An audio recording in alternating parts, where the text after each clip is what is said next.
anyhow, I'll stop there. Thank you. Fantastic.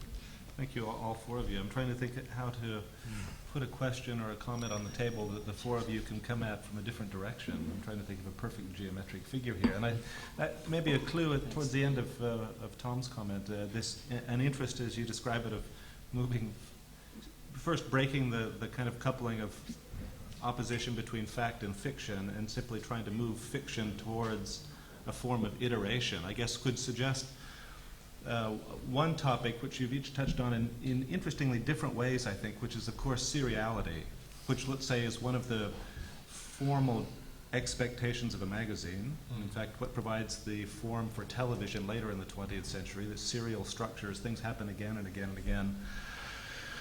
And we understand that form through it playing out in a series.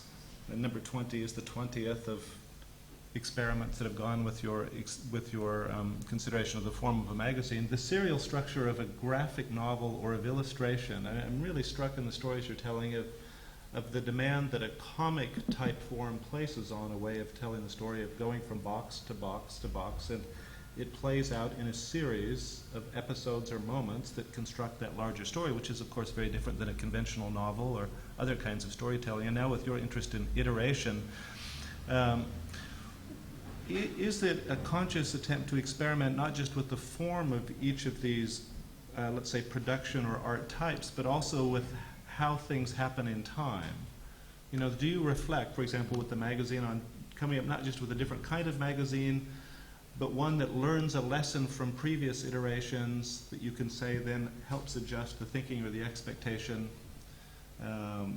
Is there something in the form of storytelling, in the graphic novel as a type, or in the kinds of films that you're putting together as an illustrator, that's really experimenting with seriality as the medium or the material in some way, and not just a consequence of how you work? With the novelist, of course, the question shifts in a slightly different way to, as you finish a novel, the series for you is, of course, the career of books that play out from Remainder through Men in Space and now a new one. And of course, so seriality is a very different kind of concept or demand for you. But I'm just curious, as a term, it might give you each a different insight into one thing that does bind you together through very different kind of ways of working. And if you, as you're thinking about that, the other one I want to put on the table is production or producers. You're each in wonderful summaries today as producers of things. The producers of a magazine, the producers of stories, books, the producers of novels. Tom's comments toward the end, which started to hint at a map of influence at a certain level, things that you were thinking about. I wanted to ask you a question about being members of audiences yourselves. What do you look at as the makers of magazines, the editors of a magazine? What other stuff do you look at as an audience member of other, and the same, I think, also, Dave, with the kind of films or things that you've been thinking about? It would be quite interesting today to... Well, I mean, I'm not sure it answers your question, but you could say, okay, a magazine is a prosthetic technology, right? So it enables people to see a world. So it claims to look at the world for the reader. So it acts as the eyes, getting back to this question of the eyes. So the magazine presents itself as a kind of a optical system that looks at the world for the reader. And so its promise, I mean, which is why if you walk into a magazine store, it's like walking into Cape Canaveral. It's like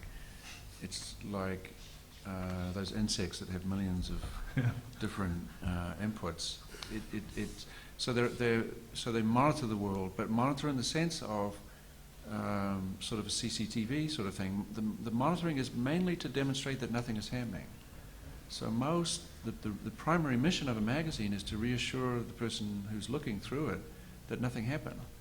So the shape of the magazine and what is seen, the closer those can be aligned. I mean, it's not even a medium as the message thing. It's sort of like just an attempt to create a message. This gets back to the fiction, non-fiction. If you take just architecture, can you imagine that you would in the AA start accumulating all of the pages of all of the magazines physically, like what they would occupy? And it goes way beyond any library. I mean, it's just an absolute mass of stuff. And this is before you add electronic versions, slide, And 99.9999% of that is is attempting to reassure architects that nothing happened at all. And so the pretension of a three-way editorial system is to ensure that the gun always goes off, to ensure that at some level the thing's not going to work. And to the extent it doesn't work, the magazine takes a shape that was not expected by the editors. So in a way, it's possible to imagine a magazine in which the editors are profoundly surprised by what they're doing, but the readers may not be. The readers may be, presumably if they're subscribers, have bought into this erratic system. So they're looking for life. I mean, the great thing about the novellas, right? I mean, I'm spending a lot of time in Brazil now, and they're like the world's total experts in novellas. Novellas, as you know, stretch time amazingly. So at the end of one episode, somebody's about to kill someone else. But the actual time it takes for the dagger to go down can be like a week, in which all sorts of issues are extracted. So basically they explore the possibility of slowing down time, but there is within the world of novella almost nothing that can happen. I mean, novella is actually a space in which nothing can happen. It's already been absorbed, accounted for, that your father is your mother's sister's boyfriend, resulting from an encounter with a dog.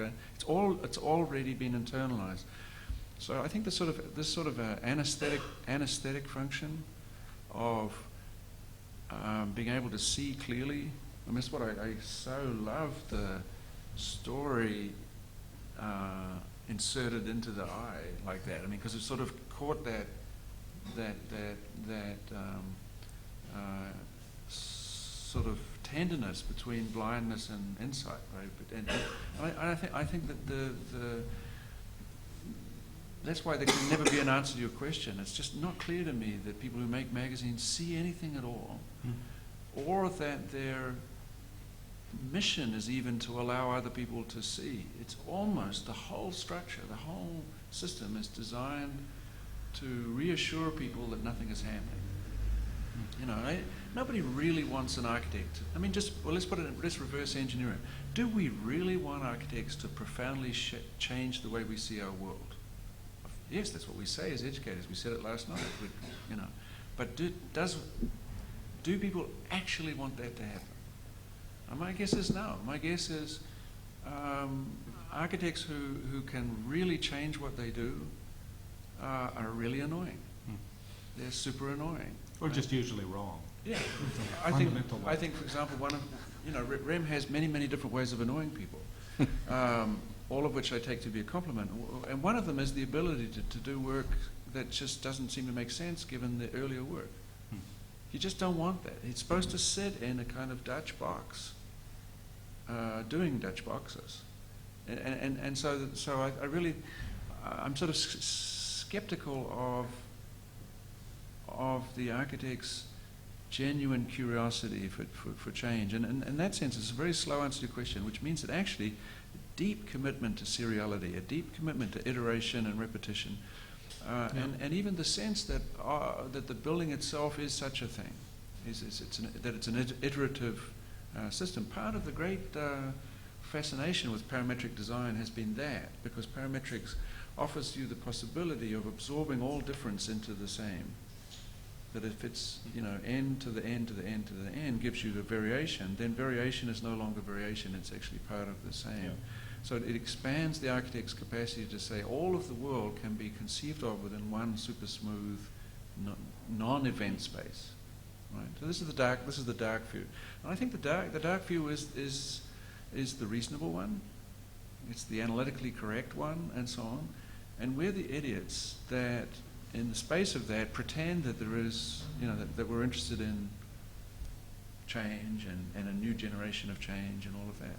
But I think people who make magazines are super blind. And if they were not, they couldn't produce it. There's no way. No way you could. I mean, I could go on forever, but think of the concept of editing. It requires, editing is not like, editing is sort of self-imposed blinkers, It's really about focus and about maniatic fetishistic control. So it means actually closing down. Editing is really killing options. Which, I mean, in the geometry of the table, with 2 editors on this diagonal and 2 content providers on this one, it makes for an interesting conversation, I think. And you know what, I was saying earlier that the 4 of you are producers of one sort or another, but that is a sharp difference in production type. And maybe just to shift for a moment from the editor's view, or an editorial expectation, which, by the way, is interesting for the way it approximates the way most architects describe their lives. We don't know what the next issue will be. Architects famously sit in an office and wait for a next kind of client to come in, and that defines. Most editors wouldn't take the view that you guys are arguing for, in fact, that it can be more architectural and it's unexpected next step. You know, most editors want the 12-month map on the table. In fact, that the industry is organized around that. But just to shift to the other diagonal for a moment, maybe on this side, Dave, just briefly talk a bit about, as an audience member, or as a reader, or as a consumer of other media, I'm curious, what do you look at, other than the work of your partners and some of the projects that you were showing here? God. I mean, really, anything. Anything and everything. And it all gets broiled down into the soup. Into your world. And this idea of iteration is absolutely fascinating to me. I mean, all of the stories and films that I love are the ones that have stayed with me through my life, and I keep coming back to them, and I see a different film each time. And there are some. I mean, there's a film called The Element of Crime. I don't know if you know it. It's by Lars von Trier. It's his first film. Well, not technically, but it's kind of his first film. And that film, the first time I saw it, I loved it, but I had no idea why I loved it. And I've seen it. I must have seen it about 40 times since then. And each time I come back to it, it's got to the point now where a little switch clicks in my brain that I now turn over to element of crime logic, and it all sort of makes perfect sense to me. And this world where this guy has to do these particular events and follow this crime and he's actually following a sequence of crimes and he's the detective and becoming the criminal to know the criminal's mind so that he can solve the crime. It's total cyclical commentary on commentary, you know, coming closer and closer down to this sort of moment of nowness, of reality. And the logic of, I mean, I sound like a total idiot saying that, because it makes no sense. But if you're watching the film, if you've seen it a few times, you start to click into that form of logic, that kind of logic, and suddenly makes beautiful, perfect sense to me. And Lars von Trier has done that a few times to me. He's changed the way I think about narrative. He did it for me in Dogville as well. Yeah. So that was one thing. Second thing was I've only done it a few times, but I've serialized my stories, and they've come out with space in between for the audience to tell me things, which is interesting. I mean, I told you one while I was doing Cages. In the first part of Cages, it ended with a guy. You're following this guy. He's an artist. He checks into a rented apartment, and there's a big canvas covered in it. And the last page is he unveils the canvas, but you don't see what it is. And several people said to me, "I can't wait to see what's on that canvas." I had no plan for this. It wasn't a big deal. It was just the last panel, and I spent a month frantically thinking, you know, oh my God, it's actually empty. It's a blank canvas. So then I had to build up the idea and the metaphor of the blank canvas to be the thing, the whole point of the story. And it sort of forced me back into doing that. A story I did with Neil Gaiman was called Signal to Noise, was serialised in The Face magazine, talking about magazines. The magazine of the 80s, it's now 1989, they're feeling a bit old. So they decided to commission a story, and with the intention of folding the magazine. We're just going to stop. And the story we ended up doing was trying to be a metaphor for magazines, or anything really in life, which was a guy, a creative man, an intelligent creative man, finds that he only has a certain amount of time to live, and what are the decisions you make under those circumstances? How do they change your priorities? How do they change what you do? And if they do change those things, well, why weren't you doing that to start with? Those sorts of, I mean, I love that question. I endlessly faff around with that question. And that became, as far as I'm concerned, that's a magazine. You know, most of it is noise, signal to noise. Most of it is noise. It's trying to pick out the little moments that mean something to you. Wonderful. Let me to Jeffrey's side then. One of the things that came up in Dave's presentation, which was really moving in the story, is that the idea of crisis that's being invoked in the beautiful illustrations is at a very personal, intimate level. And I think one of the questions for the magazine, and it seems to be you're framing it around crises in the macro sense. I mean, the bigger the crisis, the bigger the story, the bigger the issues for us to work through. And as one of your readers and collectors of the magazine, you know, I am also at some level always interested in like your guys' crisis. You know, which particularly as editors, and the crisis of producing magazines is quite an interesting topic these days. And I'm wondering if this differentiation between the personal or the micro and the macro plays itself out in some way in something other than, let's say, the production of the magazine itself. Has it become a topic at times, or are you interested in the macro or the global or the? I think it's a continual crisis on a personal level. Yeah. And that it does make play a good itself. topic, by the way, for an issue. And that it does play itself, I think, out in the editorial direction of the magazine. And I think, you know, in that way, it is, volume 20 is a type of catharsis of you know, recognizing the crisis of putting together a magazine for each issue and attempting to reinvent what the content will be. And in that way, you know, the idea of including storytelling was really essential because it was a way for us to move from, you know, I think what we've become expert in, you know, as in terms of assessing things on a macro level and doing it in a relatively analytical way, to having it be a thing where the form of representation wouldn't be analytical, that it would be things that would be done through narrative or through illustration, and then furthermore that the contributors that we very fortunately had for it were ones that really did explore this continuum between the psychic impulses that we have on a very personal level and the way that we experience things that are very macro, like crisis. So I think in that sense it is a thing where you could see it as a mini turning point in volume, is a thing where I think it is a thing where the subjective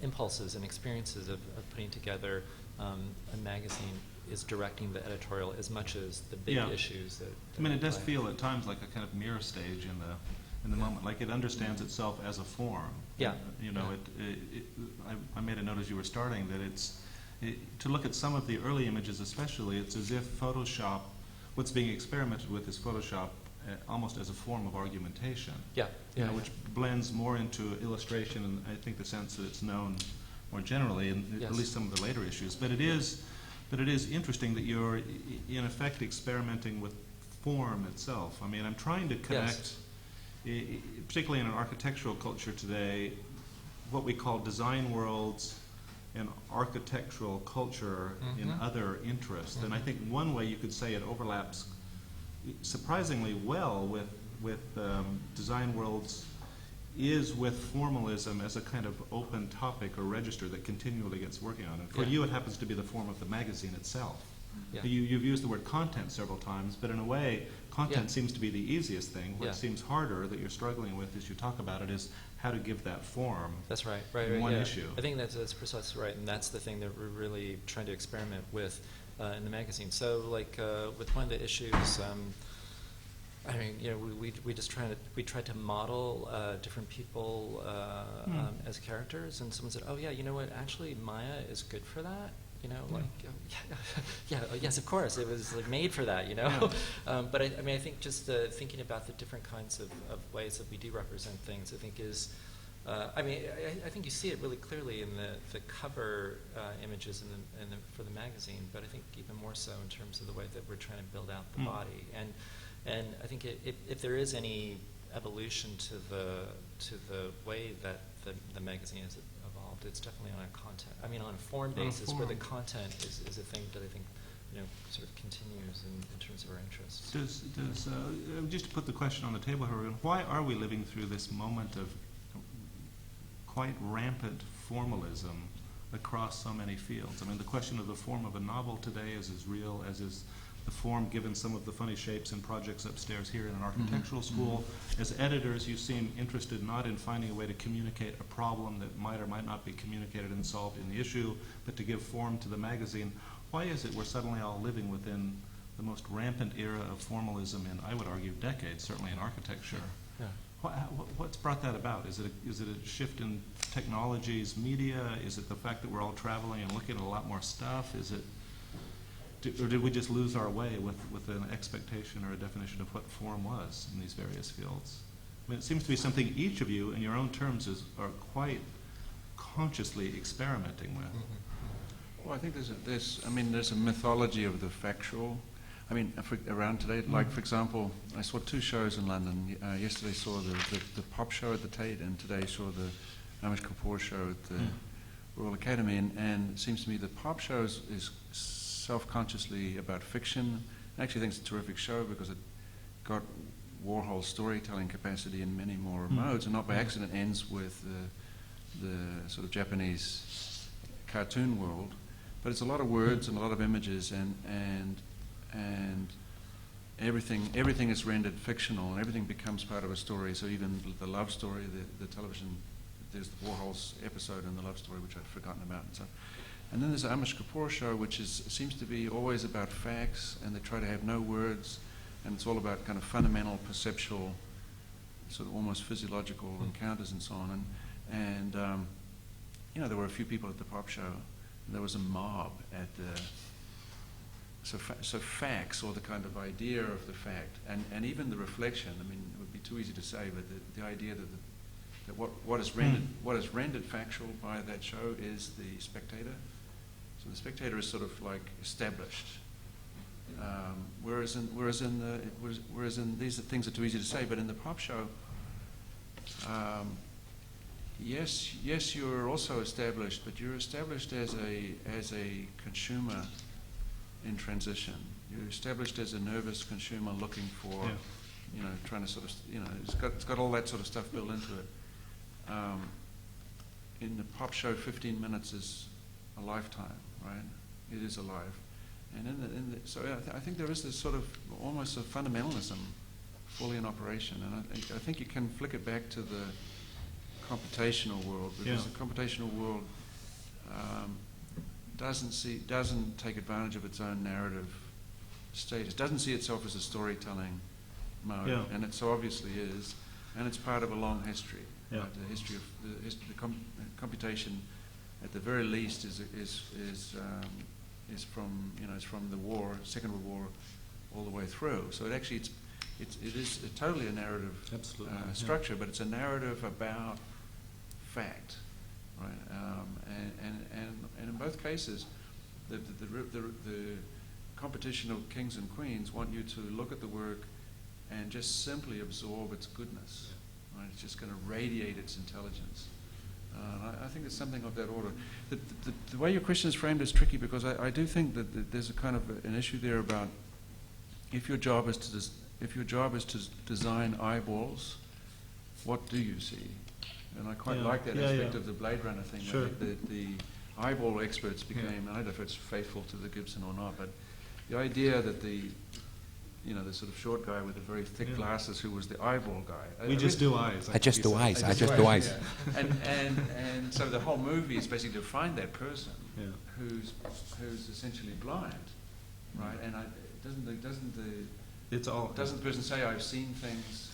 People wouldn't believe. Yeah, and so I think I'm all with that film still, and I think I think if you're making a magazine, you are making some kind of eyeball, and I think the art of it would be to maintain a disconnect with your audience, and I think that's tricky, right? Because the cycle implies you only have an audience in as much as you made a connection, so you've got to essentially trick the audience and keep the audience tricked. So a contract is established, but also a disconnect. And in the disconnect, there is the possibility for both sides to operate. I was really taken by the fact that it was an art press. Yeah. And I think that's the recognition outside of your terrain seems to me like a compliment that you then bring back. I mean, something like that. He actually says, if only you could have seen what I've seen through your eyes. Oh, yeah. A great quote. In a way, what you're suggesting is almost a shift from the eyeball to the camera at a certain level. Like part of what the magazine seemed to be doing is simply registering things happening. Yeah. And which is a device that, of course, famously in the 20th century does create a disconnect between a certain kind of audience and the things being recorded. At least in Benjamin's first assessment of it. I mean, Jeffrey's analysis of Kazakhstan, the facts of Kazakhstan, Yeah. are Or the fiction-like. I mean, that's Yeah. that's the purpose of that piece, right? Is to sort of demonstrate that this enormously strategic country is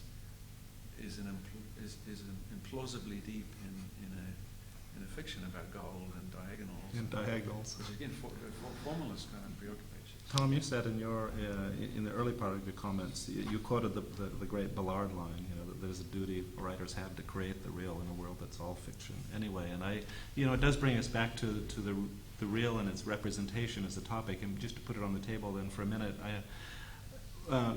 you also at one point in your comment, you had a lovely line about the representation or misrepresentation of the world, which is part of what writing is always at a threshold with. And you could say that we live in a world of dis or misinformation in which the misrepresentation of fact really does become the basis for the greatest crimes, right? I mean, a certain sort of disinformation allows the invasion of Iraq.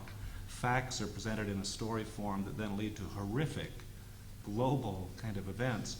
To turn the table on that equation, is there a form of fiction which could be misrepresented in a way that has a similar kind of consequence, or is that in fact one way to register a very real difference between these two worlds? I'm trying to think of an example where a certain kind of storytelling has consequences. Oh yeah, I mean every time someone like John Lennon, the Bible, or the Catcher in the Rye. Bible is number one, the culprit. Catcher in the Rye is number two. It's always someone shoots John Lennon because they read the Catcher in the Rye or the Bible. But no, I think this is the Don Quixote syndrome. Quixote is a reader.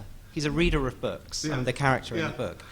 And he initially starts out thinking, I should become a writer and write books like these. And he goes, that's not enough. To be authentic, you have to do it. You have to do what they do in those books. Yeah. And that's the passage à l'acte, the move into violence, if you like, which is a real temptation for, I think, good fiction should always offer that temptation. And then it's up to the reader whether or not to do it. But, you get again and again Florence Ray, that young French lady who was reading Bataille and stuff, then went on a story of the eye killing spree. I mean, in a way, she's a kind of good reader. I mean, she's a perfect reader because there is no distance between Solanis. I mean, the kind of, I'm waiting for someone to hijack an airplane and fly it in a figure of eight, which is kind of how Remainder ends. I mean, it's an interesting position, that kind of people that don't understand metaphor, basically. That's or maybe don't understand some form of separation between fact and fiction, you could say. I mean, that's also a consequence of what you're saying, is that there might be real differences between the two. But I think the kind of the mechanism of metaphor is a really rich one, because without, I mean, it pushes fact and fiction right together where they belong, and intermixes them, but it allows for some kind of slippage and pirouetting, or else they don't become equated one with the other, which is politically bad. I mean, that's what Alistair Campbell's done to us, isn't it? As you were saying, But maybe another divide, I mean, from this diagonal and that diagonal, to use the Kazaki kind of geometry, is that, I mean, this issue of seriality and crisis, you were talking about crisis, that's kind of interesting, because, I mean, for me, seriality and repetition and iterations are always tied in with trauma, right? Or, I mean, the question, in psychoanalytic terms, when there's trauma, it bequeaths repetition. Because the traumatic event cannot be named as such. Right. It erupts beyond the kind of, its container within the symbolic. And so you get all these mutated repetitions, and that's what a symptom is. And this is just straight up kind of Freudian stuff. And when I was researching Remainder, I first went into bookshops and went to the psychology section and asked about, I want to know about trauma. And all the books there were like how to cope with trauma, how to overcome it. And I was going, I don't want to overcome it. I want to know the symptoms. So, I ended up going to libraries where you can find, because for me what's interesting is the productive, the creative dimension, powers of that symptom. I mean, this is kind of what, I mean, not just for my novel, but it's a kind of mise en abîme of what art is. I mean, any type of art, you are mutating, but you are creating symptoms, and maybe that's the difference. As an artist, I'm just totally not interested in solving anything or in the cure. I'm on the side of the symptom. Yeah. And symptom production. Yeah. You were leaning in. I was leaning in. I was leaning in. You mentioned that you started with talking about at the moment there's a lot of definition of these different mediums going on, and now we've moved into this fact and fiction thing. The two, I mean, I was just going to add the two mediums that I kind of work in are just different in that way. In graphic novels, comic books, this is a medium that's about 100 years old, maybe a little older, practically frozen. Practically frozen. A few fantastic, wonderful exceptions, but practically frozen. Yeah. Even picture books as well, I would say, from Victorian times, practically frozen. And that's why, at the moment, we seem to be going through some sort of golden age, where people are looking at the nuts and bolts of, well, what exactly is this medium we've been living with 100 years and have made no use of? Yeah. And really, let's try and come to terms with that. In film, fantastic explosions in all directions of creativity. I mean, I'm a big fan of silent cinema, and those first 20 years did everything. I mean, they just did everything. Fantastic.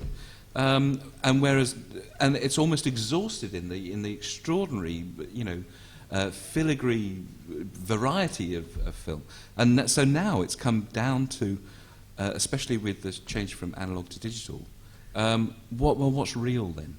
What is reality? And I think there's a fantastic blossoming in documentaries. Never had a better time. People want to know what's real. What is real? We can now have dinosaurs that walk around perfectly. Fair enough, fine. And films, and the digital films that I'm interested in, that really sort of start to get into the way that people think. And there have been a few films that have done that. They've almost created, there's like a new silent era. They've created a new kind of film. I'm thinking of a film called Ryan, Nut Fight Club to a degree, Amelie, things like this. And it's a new medium. And people, I think, have responded to that. But because you could this incredibly compelling way of creating digital reality, people just want to know what is real now. And I think that's why Lars von Trier, again, his Dogma thing had such purchase, because it got back to that reality. And documentaries are doing so well for the same reason. Yeah, I would say that, sort of the response about the interest in formalism. I mean, maybe one way to put it is that like Dave is mentioning, that the explosion in technological means that storytelling becomes really important in the stories that you can tell with this expanded portfolio. And that Kazakhstan would be a really good concrete example of that. That you have all of these facts about the reality of the place, that it's super cold, that it happens to be a place that is rich in resources, that there's this potential prosperity, and that when you talk to contractors, they say, oh yeah, we have the technological means to pour concrete in -30 centigrade. We can do that.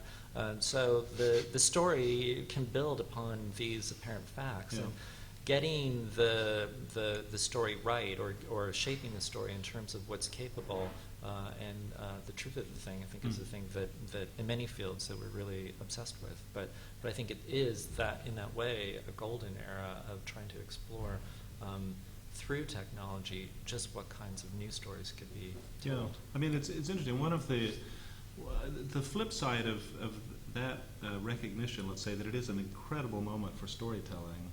I mean, just because it's the thing that can immediately ground new media as they're invented, because we can go back to the ways in which they can tell different stories.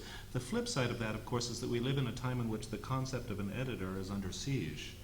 I mean, architectural editors worldwide have kind of disappeared as a species. And it's a poignant conversation, because the Monday evening event here is, of course, a commemoration for Monica Pidgeon, one of the 20th century's great architectural editors, who in this country and worldwide for a decade or a decade and a half really shaped a field's understanding of itself as an editor, not as an architect, not as a publisher, not as a producer. And you could say the long, slow draw over many different fields, including the New York Times and the New Yorker and lots of other industries, is this assault on editing as a kind of viable, real activity that contributes to the production of culture. And in a way, the conversation today is quite a nice one for having a kind of symmetrical description of that. Both of you are at the table, and I think there is an argument that the storyteller always does demand the editor where I think it can be such a productive relationship for the unexpected qualities that can come out of that when you as an artist or an author are working with an editor who understands the work and can expect more than what you did last time. The point you made about getting a rough draft out to an agent who will then seek out not a commission or a paycheck, but hopefully a person to work with that will push you. Sympathetic, yes. Yeah. But you can, as they say, edit your photographs in your camera. So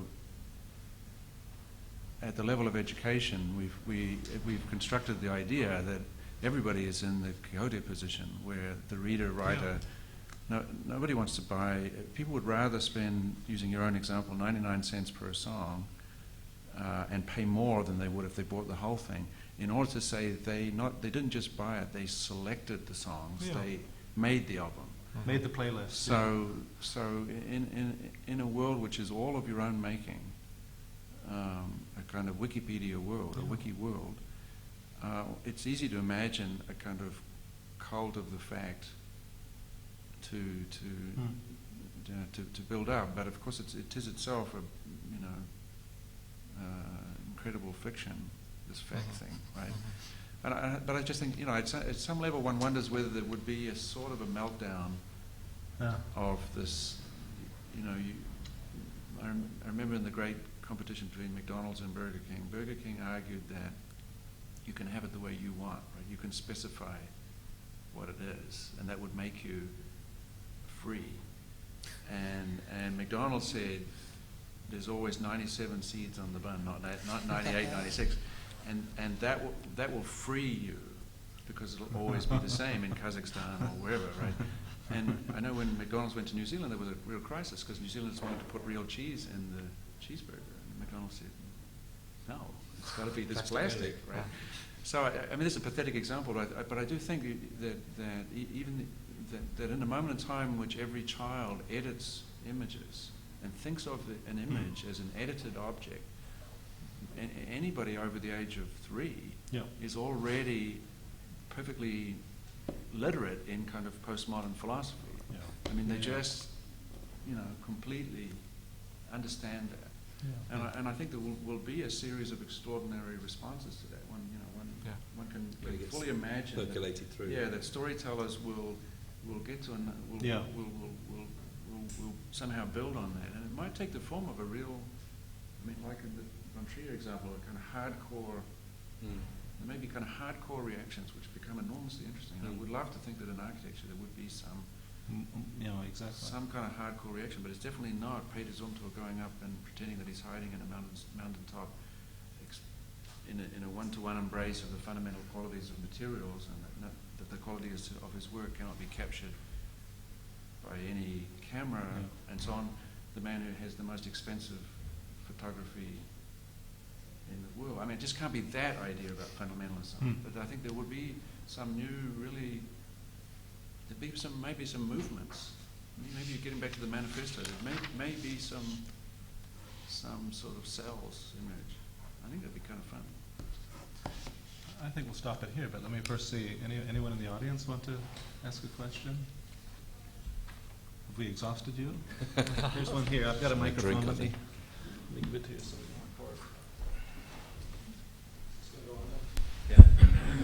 Thanks.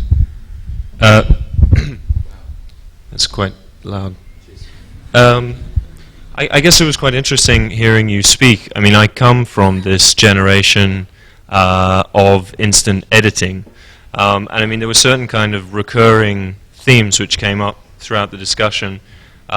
You spoke about sort of representation, presentation, iteration, reiteration, the simulation, the simulacrum, and sort of the notion of the moment of nowness, I guess in Hegelian terms, as being a dialectic between the real and the unreal.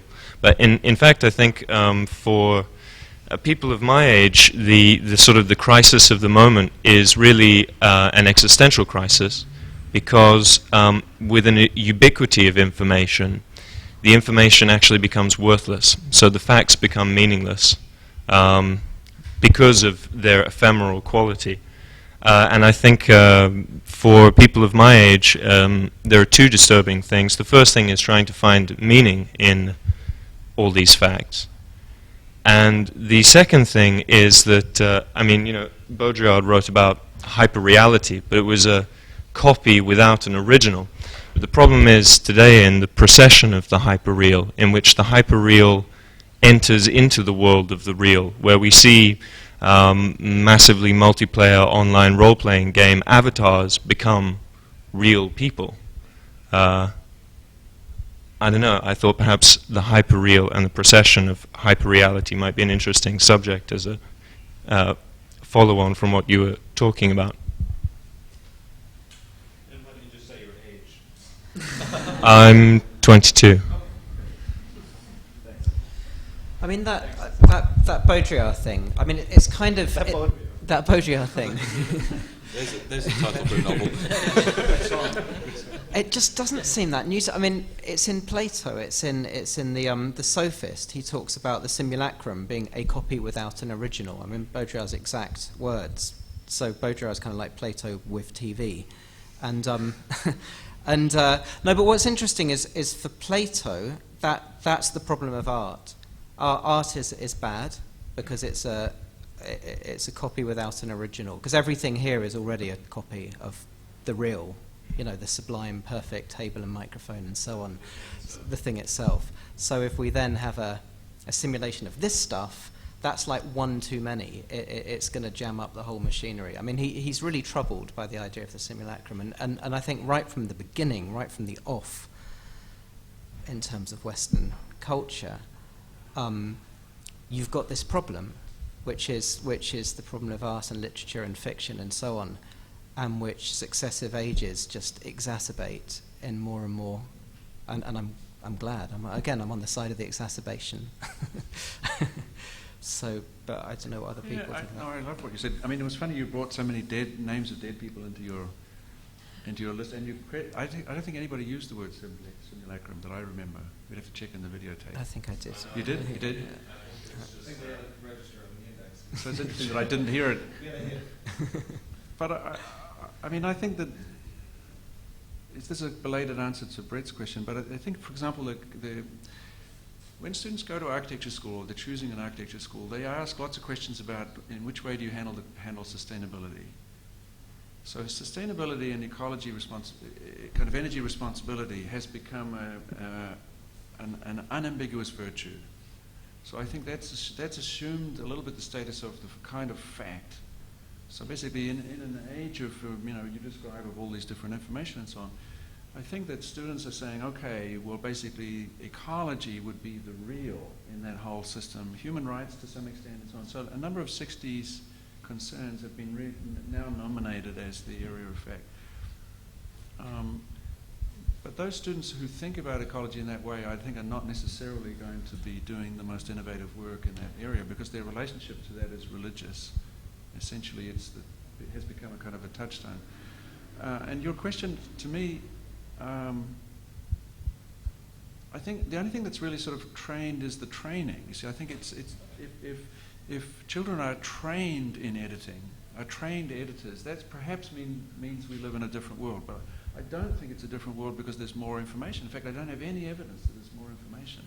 That's kind of based on a kind of sense that earlier moments in time, people led simpler lives with less information streams. In fact, we don't even tend to think of it as information.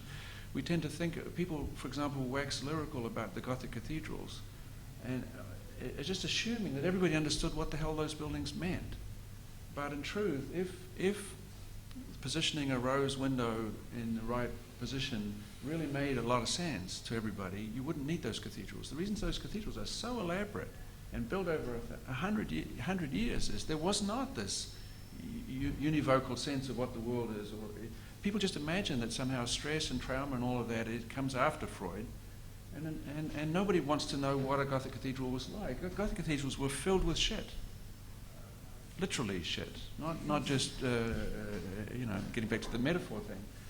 The incense burners and so on. The Gothic cathedrals were spaces of kind of unbelievably dense, cosmopolitan transactions. People were living in those spaces. This was a site of extraordinary complexity and doubt and confusion, and all of that carving and everything around is a kind of an attempt to create a sort of symbolic order.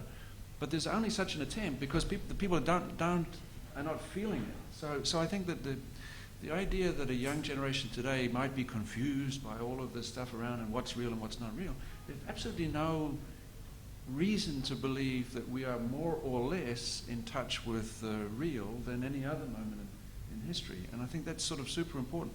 And when we understand that, then you can start going back in time and realizing how much more complex the information systems were. And if you really say a Gothic cathedral is a television set, is a form of social communication, one can then start to really get into the weirdness of it and the complexity of it. So I just don't buy the idea that there is a unique kind of trauma for our age. I think on the other hand there is probably a unique set of expertise. I think the education, there's a kind of education in the simulacrum. That's what you meet right off the bat. But if you hit the Bible again, hey, that is a very weird story.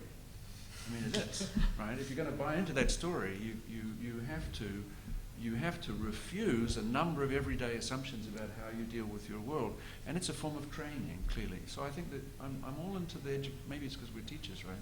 I think the education side is maybe the interesting side here. I don't know what the training is for a 6-year-old in the image.